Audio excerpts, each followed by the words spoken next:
We're already set up with a project. We're doing a video tutorial. For each project, once you've selected the project, you have all of this capability and functionality. So I'll just show you a simple how you create basically a new project. You just select the project, create new.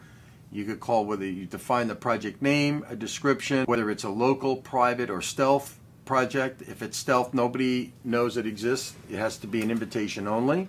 If it's local, you can see it, but you still need to be invited. And public is you could just join the project. And then in this case, you could set up whatever dates, start date, end date, any particular costs, so on and so forth. It does provide the ability to attach legal documents. So in some projects, it may require confidentiality or non-disclosure, and you start your project. Once the project's been set, it's very simple.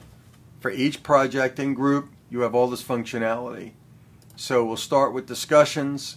I had started a discussion already, and you could see that I've attached a document to the discussion, and it's very simple to reply to a discussion and continue the dialogue.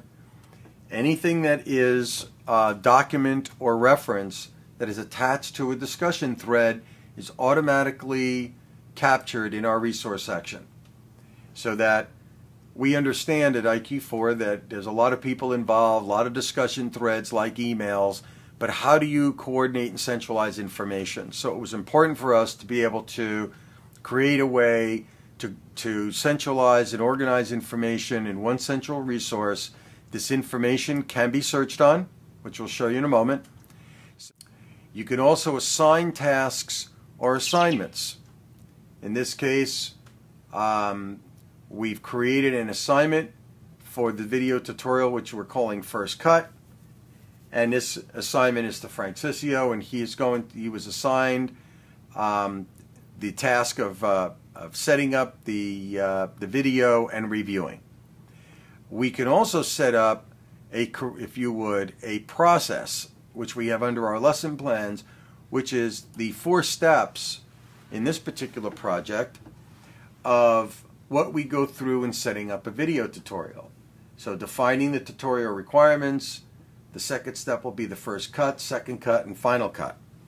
These steps all have relevant information that's associated. So you could click on the step and see that in defining the tutorial requirements, there is actually a reference to a site.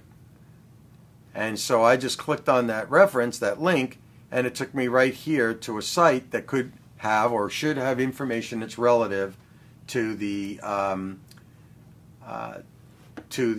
setting up the video tutorial.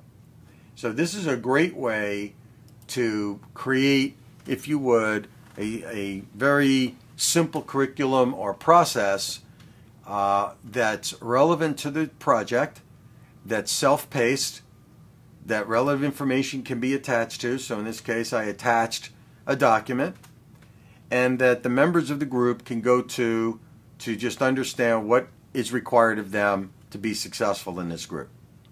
And you can also view the group through the visual network. We have a data visualization capability that if you don't want to go through and look at the drop-down list boxes, you can take a look and say, here's a tutorial video. It's part of the overall group activity, and it's a dynamic link to exactly where you can find information relevant to what you're working on.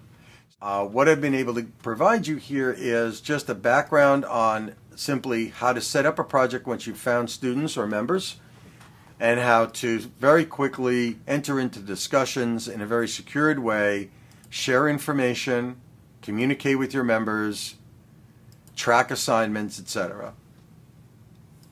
And that wraps up the project part. Thank you for working with us, and look forward to a successful program with NASA and MIT.